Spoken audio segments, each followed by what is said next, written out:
Hey guys, how you doing?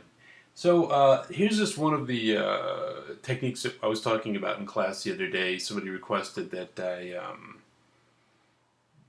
do a little video on it, and like I said, I'll do a fairly generic-looking version of it. But look at the look at the model that you're looking to duplicate, and maybe spend a little bit more time, let's say, in the creases and the width of these and such that I'm doing. But this is going to be a pretty good place to want to start. So, like I said, when we look at this, I'm looking at, I see a cylinder, and then I see like a, kind of a straight edge out into another cylinder and another cylinder here. So, if I forget for a second things like the seams and everything else, it looks like I could start with a cylinder, and if I could connect this one to this one and this one to this one, and then you would just repeat the same for over here. This would just be a littler one. The same premise that you'd be in a pretty good shape. So I'll show you some of it, and then you guys can do the rest of it, alrighty? So let's just start off. I'm shift right clicking on an empty screen with nothing selected, and I'm just going to grab a cylinder. Yours may come up much smoother. I have mine, because I do a lot of low poly game stuff, set for 8 sides. So what I'm going to do is I'm going to go over here into the channel box, into inputs, and I'm going to change the size back up to probably what's the default, 20. Alright, I'm going to change my radius down to, well, leave the radius at 1, but I'm going to change my height to 0.35. I think that's going to be a much better fit. As far as the subdivisions on the cap, which are right here, because I'm going to want to extrude out some of this detail, I'm going to just change that up to be about 6.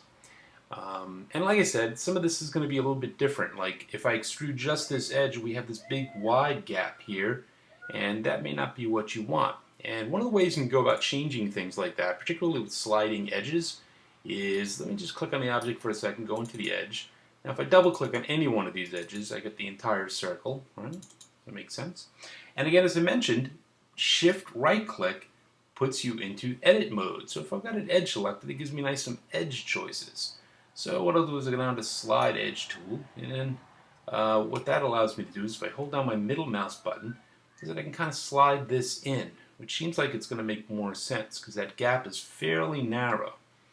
So you see here I got this kind of wider looking one, and then there's this wider looking one here. So maybe actually what I'll do is I'll put this back out here. I'll take this, and I'm going to move that like this, because that second one looks pretty wide altogether.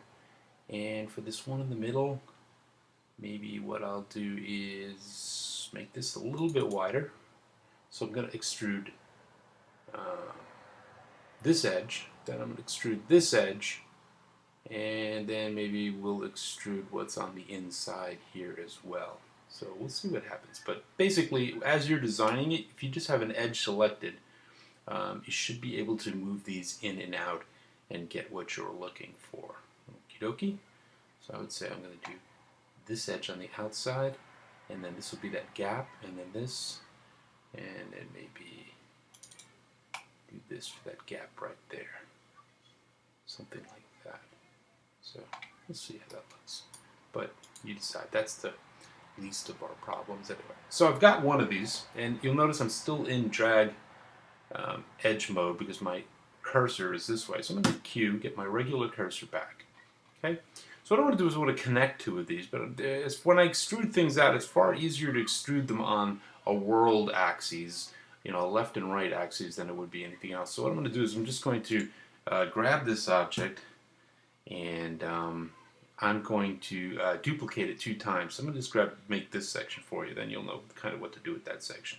So what I'll do is I'm going to Control D and grab this, and we'll move this section, let's say something like this. So move this sort of like that. So you get this sort of a thing. Okay. If I was looking down on it, and the next one, I will duplicate it as well and move it down. I'm not going to move it down as far. Move it down like this, maybe like that, and put it over here, sort of like that. And what I want to do is, because these guys are kind of almost on top of each other, and if I hold down the shift or the space bar, and click in the middle here, a left click, I can actually switch this view to my perspective view or one of the other ones. I want to go to top for a second because I kind of want to lay these guys out.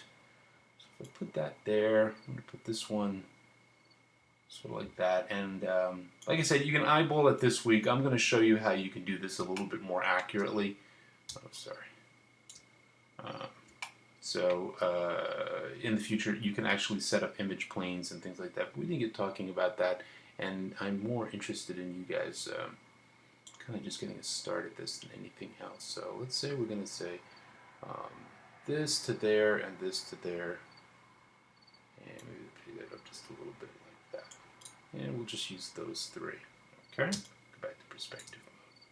So what I want to do is I want to kind of aim my opening, because what I'm going to do is I'm going to cut a hole in this one, and I'm going to cut a hole in this one, and then connect them through. Then I'm going to cut a hole in this one and connect them through like that. So I'm looking at these edges, and this edge here seems to be aiming pretty much directly at that. So what I'm going to do is I'm going to pick 3 faces here and 3 faces on this side. So let me just go into face mode for a second and just select faces. What I probably would suggest you do, and you're going to have to come in and out of this, but it's a handy tool.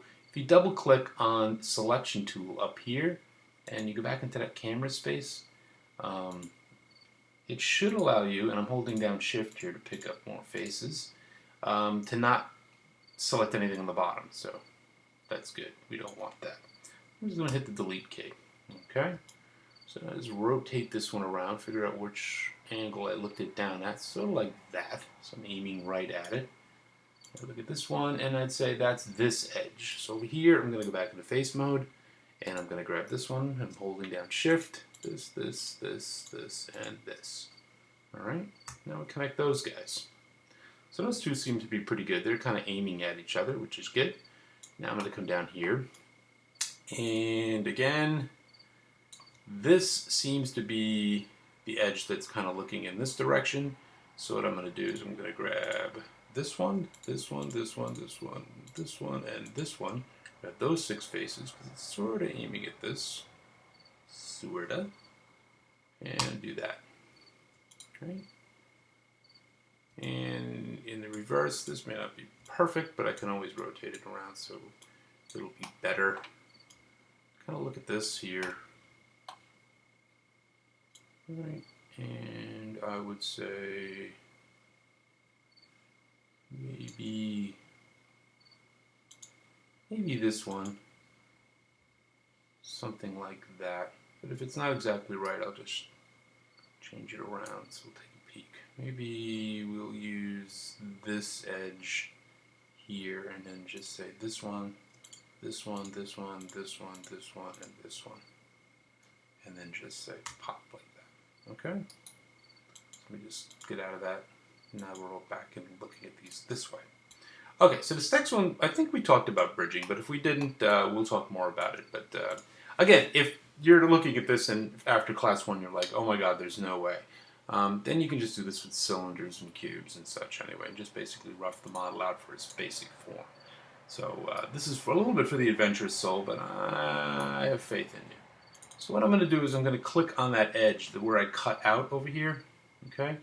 And if I double click on the edge, it selects the entire opening, okay? Ooh, I forgot something very important first.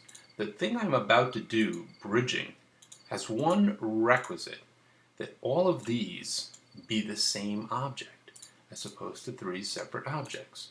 So, what I need to do is select all of these guys right here, and I need to go up to the Mesh menu and use this Combine command. So I'll pull that off for a second so you can see it. There's a command called Combine. So if I hit them, now when I tap these, they're all one object.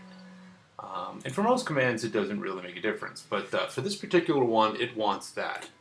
So then once again I can go back into the edge selection and I can select that opening, and I'm going to go over here and I'm going to shift double click there to grab that opening. So basically I have those 2 openings selected. What I'm going to do then is I'm going to go into the edit mesh, or I could do the right click thing, but this way I'll do it this way just so you can see it. And what I'm going to do is go down to a tool called bridge. Okay? And we go in the option box first so you can take a peek at this. All right, close that. When I do this, it's going to be horribly wrong. Don't worry about it because I'm going to show you how you can fix it. But what it's going to do is it's going to basically bridge this opening. So we hit the button. There you go. But you might notice that it looks a little bit on the twisted side. You're like, oh, well, that's really helpful. Thank you. Well, bridge has issues. And I'm going to show you how to fix one of them. So what I did was I went back out for a second, and we're going to go into the channel box. And what I want to do is I'm going to go to the, under inputs here, I'm going to go to bridge. And there's a thing called bridge offset down here. You have twist, which clearly is working, and taper, and there are divisions, and with divisions I could do things like I could introduce divisions. But what I want is this offset, and what it's basically going to do is rotate the edges until they look right. This is never a set number, you just kind of play with it until it looks right. So in my case, one of the ways we can easily do that is we just highlight the name of it. If you put your mouse into the viewport and hold down the middle mouse button, see how it's kind of like rotating those edges as I'm doing this? When I did this before, believe it or not, 14 worked. So let's see. Look, 14 works. See how it just sort of rotates all those edges around like it's trying to find the right pair to bridge? And basically, eventually, it finds the right pair. So we get a nice clean item like that. Okie dokie. So that's what we're going to do now over here. So we're going to go back into the edge mode. And I'm going to double click to get that side of the opening. And if we go over here, we are going to right click to get that side of the opening. And they look a little bit off there, but we'll play with it so it'll look nice. And then what I'm going to do is I'm going to go shift, right click, and go down to the bridge tool. Poof! And it's twisted as hell as usual. Okay, so I'm going to go back out to object mode. And here's my second bridge. You can see that was the poly bridge edge 1, and this is poly bridge edge 2. Basically, as you do things, it becomes like a laundry list. And again, what we'll do is we'll click on the name, and then in the viewport, I'm going to middle mouse button, and we'll just rotate it around until we get something that looks good. And in our case, it's 14. Okay? And 14 looks good. And it doesn't look bad, actually. That's not too shabby, huh? So if we were to think of a robot arm, you got this, and I think that looks pretty good. I mean, if you had this image as reference in the background behind this, you'd probably get it a little bit even closer. And I'm going to show you how to do that because that's image modeling is actually pretty terrific. But for now, that's not a bad start, you know. So we got this going on. So let's take a look at this. I'm pretty happy with it. So the first thing I want to do is I'm going to clear out its history. So I'll go up to, I happen to have that history button that we talked about, but I'll go to the menu, I'm going to go to Edit, Delete by Type, History, and all that gets cleaned out, so I have a basic clean object. So right now what we'll do is we'll do a couple of extrudes, just to kind of bring this along. So I'm going to go into the Faces mode, and I'll select these outside ones, and I remember showing you guys that if you just double click on the faces, it'll select everything. If we have a ring or some connected faces, like if I clicked here, and I double click there, it'll select those faces. If I have a ring of faces, I can select this one and just double click on the one next to it, and it selects that whole ring. Then if I continue holding shift, click this one, double click there, that's groovy. On these interior ones, a little bit trickier because it doesn't do that clicking trick with triangles. So what I'm going to do is, because we have that camera select option on where it's not going to select anything I can't see, I can hold down shift safely and basically drag select. And I know that it didn't grab anything from underneath. Okie dokie. So there's that. And what we'll do now is we're going to hold down shift, right click, and do an extrude. When I do that, I can just bring these up. It's something like that. Now again, the pattern might be different, but we can change them before you do the extrude by shifting those lines. But for now, this is fine. This is great for technique. So basically, that's what we're going to do with these two guys as well. So I'm going to hold down shift, grab those, hold down shift, grab those. Since I don't want to keep rotating the viewport, I'm just going to do this from here. Hold down shift, grab those, shift, grab those. Then I'll rotate the viewport, move this over. I'm going to hold down shift, grab those faces, slide the whole thing over, hold down Shift, grab those faces, I'm going to undo that one. So then I have all those, and we make sure nothing's selected underneath, and it's not. And then all I have to do is Shift right click down to Extrude, and bring that up about the same. Now there's a numerical value, so you could match it perfectly with that one. It's in the channel box, but it's eyeball, it's pretty close, so I'm happy with that. And again, when we're looking to put that little bit of a hand on, how would I do that? I might have a cylinder like this, a smaller one, and it's opposed to cutting into 6 faces on the side, maybe I only cut into 4 faces on the side, and then just basically bridge and sew in that smaller one. Alright? And you don't have to do this for both arms, this is just a one-arm operation, and then you can mirror it over, and I'll show you how to do that as well. Okay, so anyway, this is the part I'm just going to stop and show you. And we'll take care of a couple of other things because you have this bead over here and it kind of looks kind of soft and rounded, so I'm going to show you how to pull out that bead and such. But at this stage right now, this is what we have. And let me turn on my high quality viewport so you can take a peek at it. So it's a nice clean piece of geometry, so it's looking pretty groovy at this point, but I would like to get that sort of, you know, that kind of machined, hammered edge sort of a thing that's coming out of there. So we've talked about that before. So one of the things I'm going to do right now is I'm going to hold down spacebar, click on the word Maya here in the middle, and I'm going to switch to a side view. I just want to get into one of the orthogonal side views. We didn't talk about them. An alternate way to do that would just as well be you could go into the 4 view, you know, on these little icons over here. This is the perspective view. Over here you see you have the side views. What you can do is put your mouse over one of the side views and hit the space bar, and that's how you're also in a orthogonal side view. Okay, the reason I want to do that is I'm going to go into vertex mode for a second, and I'm just going to make this a little bit bigger. So I'm going to grab this bottom vertex. Oops, this is where I'd be tricky. Now I want to go back in and turn this bloody thing off because it's not going to pick the vertex behind them. So hit W and just pull it down, make it a little bit wider like that. That's what I want to do. Okay. Next thing I want to do in here is I just want to add an edge loop. Okay. So in object mode, when it's green, I'm going to hold down the Shift button, and I'm going to go into Insert Edge Loop, and I'm just going to add the edge loop pretty much right in the middle there somewhere. So you can see it like that. Okay. So now I have a nice edge right in the middle. I'm going to need a little bit more, but that's what I'm going to start with.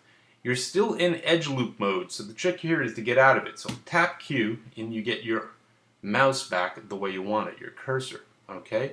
But luckily that left me in edge mode, so I have that middle edge selected. What I want to do is I want to bevel that. I want to turn this where I get a face that I can extrude. So basically I can extrude out that edge that goes around. So with this edge selected, I'm going to hold down Shift, go into Edit, and here I have the option to extrude the edge, which is not what I want to do. I want to go into bevel and take a look at what I'm set up for. So we're going to determine how many segments I want and how wide I want them to be. We'll look at 1 for a second, and I'll show you why I wouldn't be particularly fond of this option. So if I have 1 and I hit apply, this could work. I could extrude this edge. Basically what you could imagine you would do is you could go right in here, select these faces all the way around, right, just like that. And if I put it in shaded, you'll see I have those faces all the way around, and I could extrude them, and that would work if I wasn't doing any smoothing. But I'm going to be doing some smoothing anyway, so although this would work, it doesn't give me little edge protectors on the side. So what I'm going to do is I'm just going to kind of back out of that for a second and go back to that one single edge, and I'm going to put my edge loops in there just because it makes my life handier. So I'm going to set my segments to 3 on that edge, and I'm going to tap apply. So now what I get is I have edges and faces on either side of this. So what I'm going to do is I'm going to grab these faces right here in the middle, like that. Okay. And you could have did this manually by setting it to the segments to 1 and then just manually putting your edge loops in too, but you know, it's one less step. I'm going to hold down the space bar. I'm going to go back to perspective. Okay, so we can see that. Now I'm going to hold down Shift and extrude these faces. So let's take a look at this. Go down here, and I'm just going to grab this and pull these faces out just a little bit. Just kind of get that. Alrighty, and that works all the way around. So you get that nice sort of machined sort of an edge. And I don't even know if that's enough. Let me just give it just the tiniest bit more. I don't want that like that. Alright, so if I do this now, we're going to need more support edges, because really anytime you see a flat edge like this, or if you look at any of these raised edges here, they're going to get all soft and squishy. And a little squishy is good, but not this squishy. So let's take a look at this thing if I hit smooth proxy. So I'm going to hit the number 3. Okay. So we're definitely in the vein of what we're looking for here. But it's a bit rounder potentially than you'd actually want. Okay. So if you look at this, this looks kind of gooey and such. So I don't think that's really what we're going for. So what I'm going to do is click this again, drop back down to the number 1, so I can actually do a little bit of work. I'm not going to do all of it because, well, that's your job, not mine. But I'm going to put some edge loops in here just to kind of firm things up a wee bit. So I'm going to hold down Shift, go into right-click, and then Insert Edge Loops. And I'm just going to put some edge loops where I think they're going to be kind of handy. So I'm going to put an edge loop down here, not dead square in the corner, but pretty close. I'm going to put an edge loop over here. And I'm going to put an edge loop over here. Something not too close, but sort of like that. So I got them there. And I'm going to maybe put one over here just for yes. I'm going to put one right here. And I'm going to put one right here. And I'm going to put one right here, like that. And I then am going to put one down here, like this, and down here, like this. And if I can get to it, I think I put one on the outside. Did I put one on the outside yet?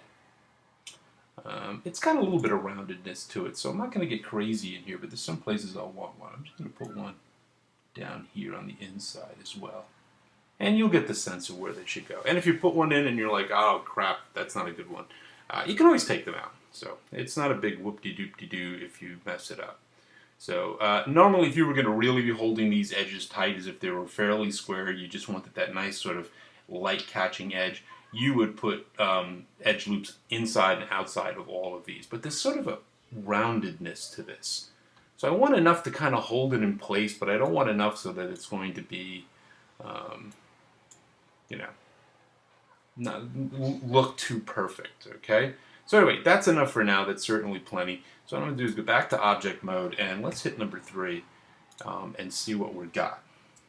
Again, where I decided to put these edges so that these grew up and were a bit thicker, they're not exactly right. Like that middle one, I probably should have continued that middle one to in here or something like that. But as far as the look goes, I'm kind of happy with the look of it.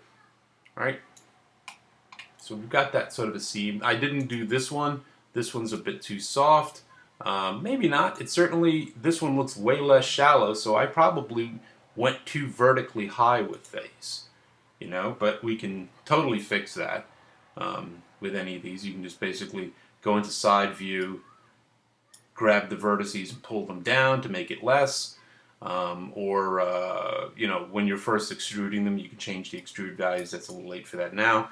But I'm just showing you the technique. The artistry is still going to be up to you guys. So if you look at it, this side where I put in the edge loops, if you look in here how it looks, how we kind of meld up, this looks a lot tighter. This looks a lot more machined as opposed to over here on this end. This kind of all blends together. It's some variation of the two. So if you look at this, you'll get the sense where this outer edge here looks like it kind of angles off. So this kind of coming out at an angle. So what you might end up doing is you might say even this outer edge here, before we get too deep, you might you know, go in here, grab this edge, and maybe even, you know, pull that in like that. Right? So when you did that, then when you hit the button, see if it kind of like angles in a little bit more. So if I'd done that over there but put hard edges on it, then you might pick up some of that. But that's the basic technique. If you're able to get it that far and then start to control it and make good decisions, I think you'll get what you want. And like I said, at this stage right now, level 1, if you come in and this thing looks remotely like a robot, I'm going to be pretty thrilled, and I think you ought to be too. This is not a chess piece, and in a weird way, I'd rather you take your time, and if it takes you more than 1 week to get this right or get this style of modeling right, that's fine. We're here to get you guys good. I'm not here to make your life difficult. I want to challenge you, and I want to make it fun. All right? Hopefully this helped. What I'll do tomorrow after I have coffee in the morning is that little grill thing in the front that I modeled for you guys in class yesterday. I'll put up a real short video on how to pull off the grill. And between these two techniques, hopefully you'll have it. If you guys remember how I pulled off the seam, it was the same type of thing. It was the inverse of what I did here. Basically, I beveled along an edge. I put in extra edge loops, or maybe I did a two-segment bevel, and then as opposed to extruding the faces in the middle, I just scaled in the edge, and that gave me this really nice sort of a seam. Okay, but I did need edge loops on the other side of that seam to kind of hold it in place so it didn't look too soft. So we'll see if I have time to demo that one again, but hopefully this made sense to you. Have a great night, guys. Take care.